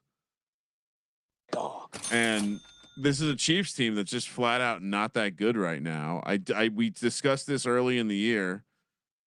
Granted, we are going to get Xavier Worthy back, but once again, they seem like they haven't figured out how to replace Rashee Rice. Yeah, while he's gone, and they're getting Xavier Worthy back, which I don't know what that's going to do. They have been having guys like Thornton's been running down the field, so I think you're just going to have a slightly faster guy running down. Thornton's pretty good. I mean, this is crazy. The Ravens' entire starting defensive line not at practice today. It does. Did I not read that they're getting left tackle Ronnie Stanley also not in the practice field? Now Lamar might have gotten hurt per my eyes. Stanley is probably doing some injury management stuff. I'm guessing he's going to be out there. Derrick Henry with a legit fumbling problem. Ravens on a short week on the road, and I think it's kind of crazy that one of these teams are going to be 1-3, but I think Kansas City is actually the more desperate team being at home. And the Ravens defense has just been god awful. If there's one defense to get right against, it might be this Baltimore Ravens team.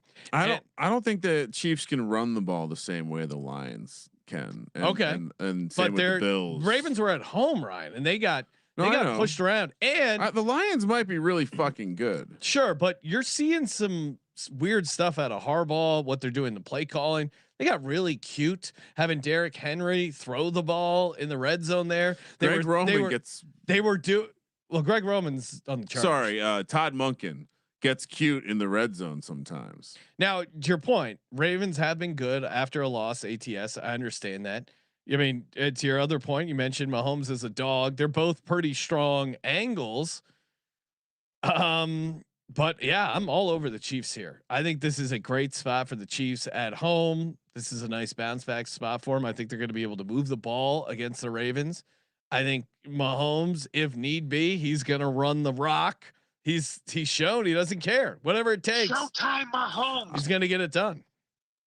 That's where I disagree with you. I don't know if they're going to make the Ravens defense look as bad as the Lions were able to. Yeah, or they're not going to put up. They're not going to put up 40 points, but I think they're going to put up 30 points. And then when you have the issues that the Ravens have had with their pass protection, and I thought Detroit kind of put out the formula. Hey, don't blitz Lamar. Do the muddle rush, the mush rush. Just kind of hang around the line. Lamar was really in his head, and I trust Spags to implement a similar game plan that the Lions did. I love the Chiefs here. I'm going to take the Ravens. So you're laying the 2.5. I am. I'm doing a lot of things against the rules here. You're really breaking. I watched this Chiefs team up and like they're broken right now. There's something wrong with the offense. There's something wrong with the defense. They let up 6 points on the road. That game was a complete disaster from the get go. Not having a kicker, all sorts of weird fucking shit. The Giants were just running guys straight down the field into double coverage. Sure, I think the Ravens will have more than 6 points, but I think the Ravens, like, this might be a game where the Ravens don't punt. Oh wow, I think the Chiefs defense isn't bad. As someone that saw the Eagles offense go up against them, I thought they played pretty good defense. All right. Harbaugh off a loss. Give me the Ravens.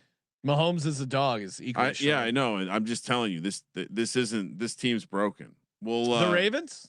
No, the Chiefs. I mean, you don't think? I mean, the Ravens have 2 separate games where they let up 40 points.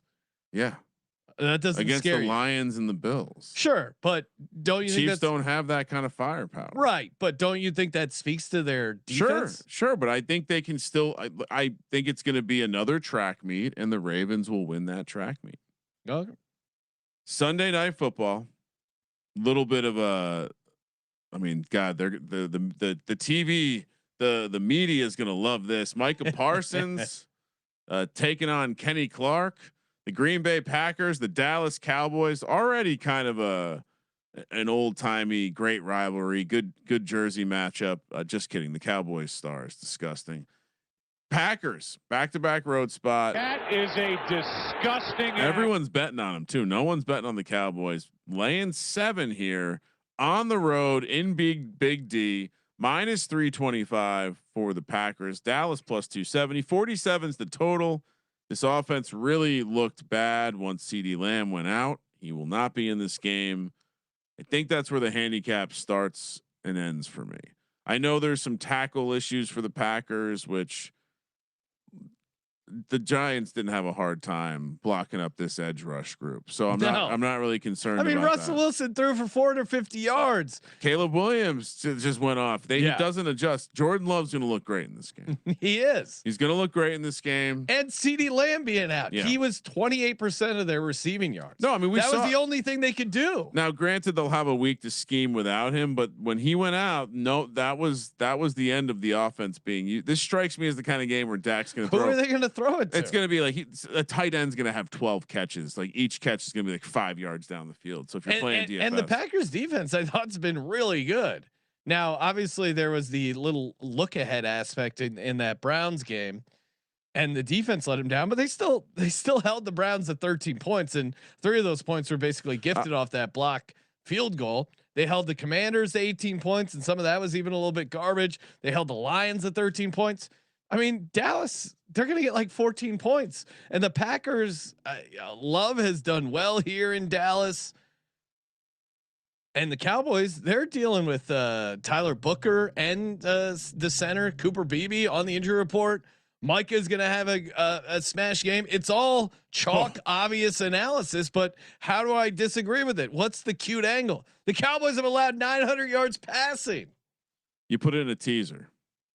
That's how you get cute because you don't need the tease. Give me the Packers laying the 7. All right. Sorry. Let me pull this out of my notes, which I realized I didn't mention that Isaiah Likely's back for the Ravens this week, which is a huge thing. Nah. It is. You like Isaiah Likely. All right. I do, so Micah Parsons. So interestingly enough, Micah Parsons was not able to get his money back for the suite that he purchased in the Cowboys stadium. So he still has it. So there's going to be a suite having a fun party. I mean, he's going to have, like, he's very motivated. Let's just remember that giddy lap he did around his house after he left the Cowboys. This is going to be a show out game for one of the greatest pass rushers we've had in the NFL. Loving a teaser too, though. Don't let Sean talk you off the teaser. No, I don't. Strong. What this is like Tease in Seattle last week. Well, you tease it and you please it. No, you please it. You don't need to tease it. But what do you mean? I bet a teaser every week. This is a great teaser leg. Yeah, I disagree. I mean, because you save your teaser legs for where you need the 6 points. You don't need the 6 points. Packers are going to destroy them. And I'll play it on the spread 3 ways. Monday night.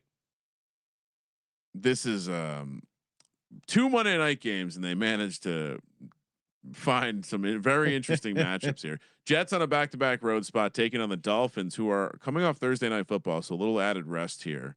I don't know if that's a good thing when you're in the state the Dolphins are in. Dolphins are laying 2.5, -150 on the money line. Jets +130, 44.5 is the total. It's kind of tough. Do you think Fields plays? Do you want Fields to play? It's a great question.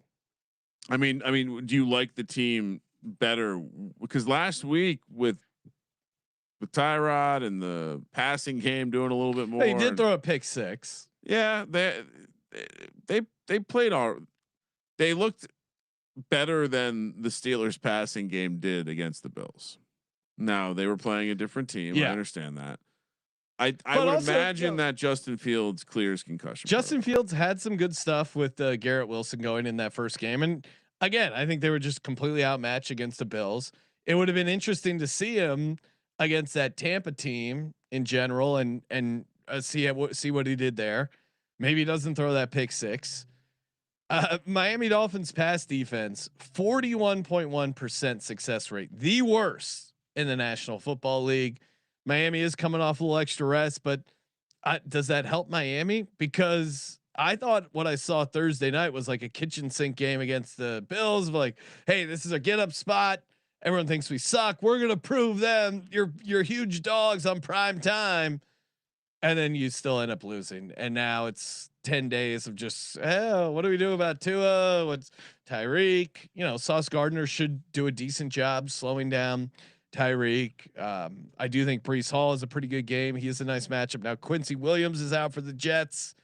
Dolphins still have offensive line issues. Big reason why they've struggled on top of everything else.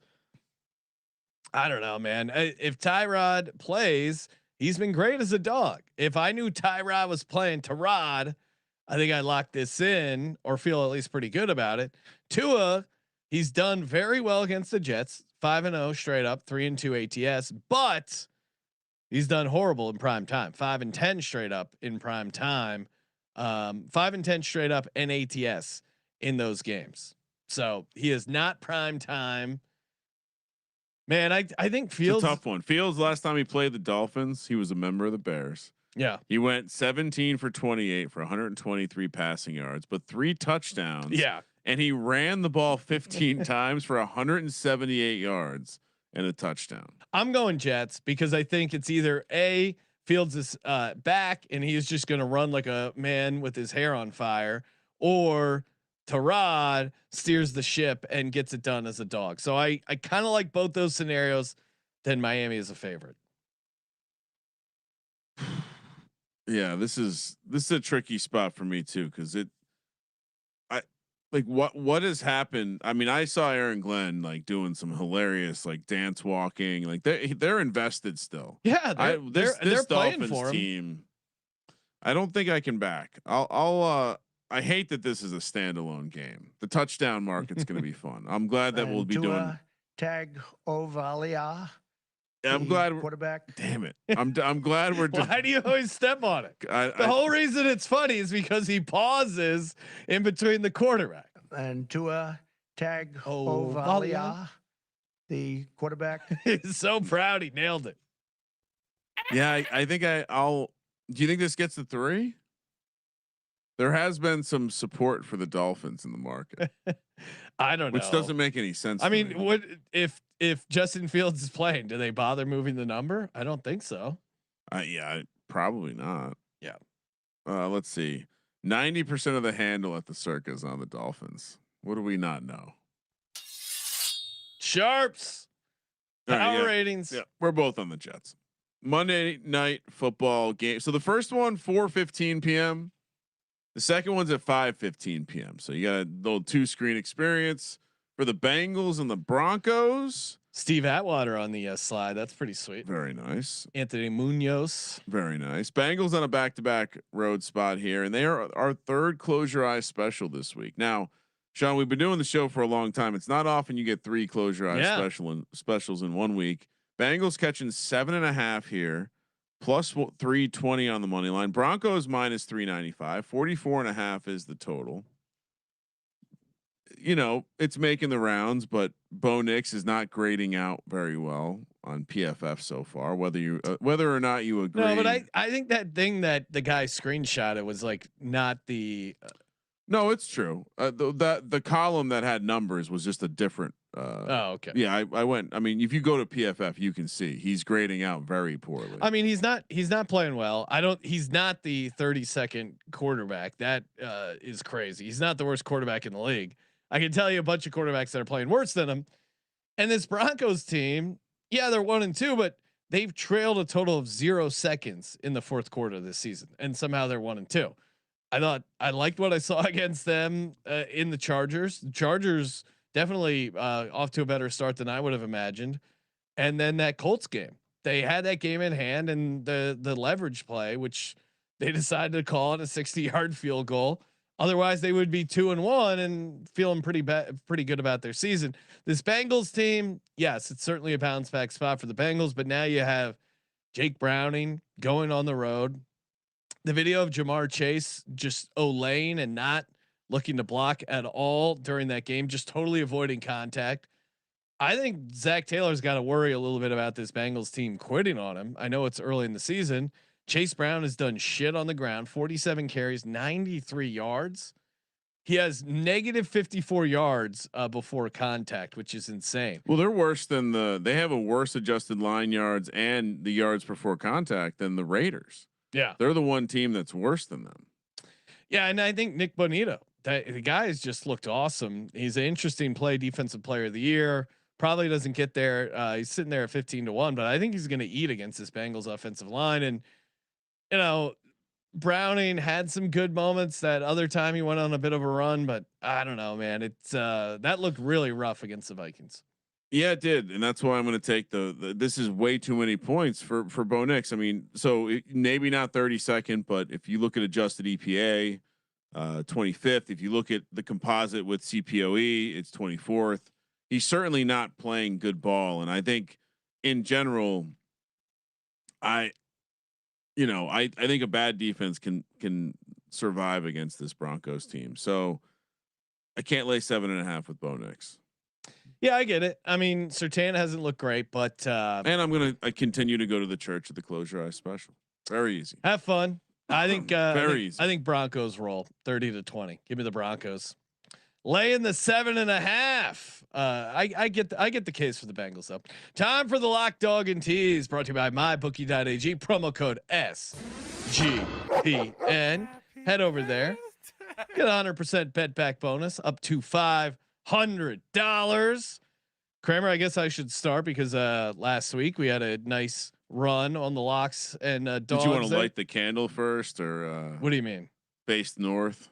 What does that mean? We were changing up the juju. You're a juju guy, just making sure all the juju's ready because you're 3-0. Yeah, I'm not. That's why I'm not changing anything. All right, fire when ready. Chalky as hell. Give me the Green Bay Packers laying 7. Dallas sucks. That's my unbiased take. Dallas sucks. The dog. Kansas City on the money line. They're not losing another game at home. You're crazy to think they're going to start 0-2 at Arrowhead. That is a smash spot for them. My next lock, give me the Los Angeles Rams off a loss. McVay. This is a great spot. This is when we get Indiana Jones. Dun, dun, dun, dun. Not so fast. Gets a little exposed here. The third lock. People got really mad. They made fun of me when I went back to the Steelers for the lock, but it did cash, Ryan. I mean, it's your lock. It is. I'm looking at what I got remaining on the card. The Texans, I do feel good about, but maybe the Titans finally wake up. I like the Falcons, but is that getting a little too cute? And if Jaden Daniels play, do I feel good about having Atlanta +1 as a lock? Certainly not. Locking up the Dublin game is a bit wild, but I'm an Irish guy. Give me the Steelers one more time +2.5. Tomlin as a dog.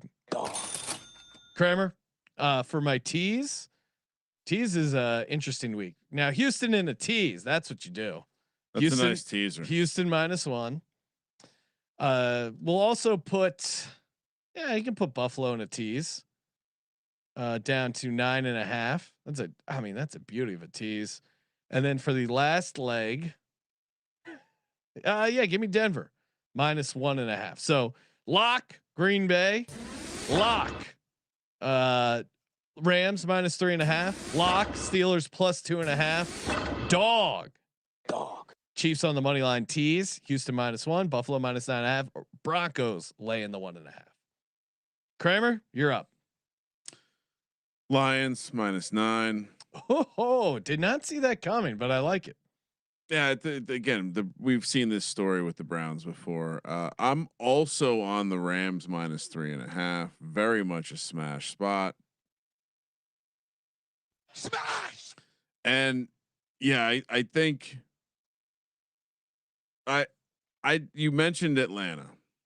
I don't think taking Atlanta is too cute. This is going to be a kitchen sink game. I do like offense is going to get going. All right. What about your dog, Ryan? Well, got a couple dogs on my card this week. The Panthers are once again. Can they win 2 games in a row? But fuck it. Let's jag off. Jags +155. Jacksonville on the money line. Rock hard. Play the hits. Let's jag go. Off. Green Bay, who by the way, very close to also. You know what? Take Atlanta off the card. Put Green Bay on the card. You're confusing everyone. No. I've been this is also week 1. I did this too. I went back and watched the game tape. So 3 favorites. Tease.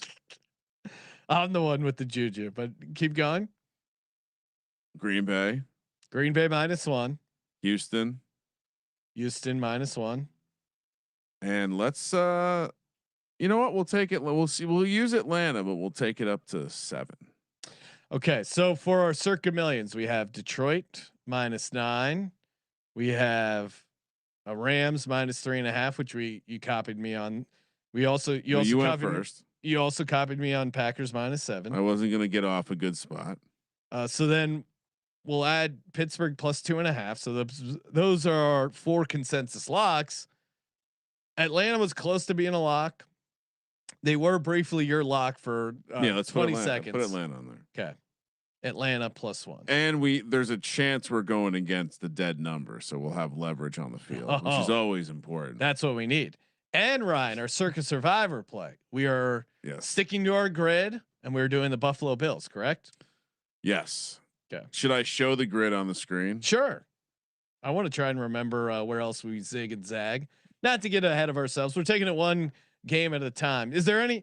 I mean, Lions are interesting, but again, in the Circa, I'd like to keep that option open for the. So if you weren't using the map, how would you rank? What's your top 3 plays? Yeah, I mean, well, that's the other thing. Is like I would understand not taking the Bills if I thought the Saints had a chance on the money line. I don't see it. Bills, Lions. I mean, I saw CJ in the chat saying New England. that's spicy. I mean, certainly you're wanting to get ahead of it. Packers to me would be interesting. I'm intrigued. And Chargers actually, I would play in Survivor because now that they're starting a rookie quarterback, I think that's live. Oh man, this might be hard to read. All right, give us a little zoom in on the Survivor. I'm getting there. All right, here we go. And reminder, you see Spuds drinking from that sweet beer stein. We got beer steins now. Again, football promo code, 25% off everything in the store until September ends. So be like Spuds, drink your beer out of a sweet SGP stein. We also got SGPN, TC. It's funny to see the pattern of Tennessee, New Orleans, New Orleans, New Orleans, Tennessee, Tennessee, New Orleans. Not until week 8 do we fade a team that isn't Tennessee or New Orleans. So we have Bills this week, Yep. and then if we're lucky enough to survive, we'll have the Arizona Cardinals against the Titans. Yeah, it's just the map, like once Arizona, you stop in Arizona one city. would have extra rest there. So yeah, and then it gets interesting. So shout out to the chat. You guys were on fire. Toss us a bone. YouTube.com/sports gambling podcast. Hit that subscribe button, smash it. Appreciate all the great questions, comments over on Spotify, answering all of those over there. While you're over there, toss us a nice 5-star rating review. Always appreciate that. We'll be back tomorrow afternoon, 2:00 Pacific, live with our buddy CJ Sullivan, talking about our favorite NFL Week 4 props. Of course, the VSiN show Friday night, 7:00 Pacific. You can get that on YouTube TV, Sirius XM, or wherever you get your VSiN. And of course, we'll play a little point spread song. Keep the mojo going. And of course, as always, thank you for participating in the Sports Gambling Podcast. For Sports Gambling Podcast, I'm Sean, second the Muddy Greenies, Ryan. Thank you for everyone who has sent the information. I am aware there's a bunch of NFL coaches and players going to Saudi Arabia to play football. We'll talk about it in the future. Kramer, let it ride. I'm wet. I'm wet. I'm wet. I'm wet. I'm wet. Lord, please help me cover the spread. I bet my last time in, I'm waiting with dread. Oh Lord, please help me cover the spread. I bet the money line on my parlay. Long. card. Cox. The odds are fine. They made a first down. My team is trying to go downtown. The slot. How's the slot? Lord, please help me cover the spread. My bookie has chased me around the block. Final. Bill collectors are calling me round the clock. I gamble Final. all night. My eyes are red. The dice are all right. And I got poker in my head. Oh Lord, please help me cover. I am an East Carolina fan. Time is running down. Let's make a first down. Showtime Mahomes. Showtime Mahomes. Oh Lord, we're a point behind. Let's come from behind. Let's go ahead and give me a touchdown. Oh Lord, please help me cover the spread. It's 4th down, the goal line is just ahead. They scored a touchdown and covered the spread. They scored a touchdown and covered the spread. Oh Lord, thank you so much. My rent is paid. Oh Lord, I love you so much. We covered the point spread. We covered the point spread. We covered the point spread. We covered the point spread.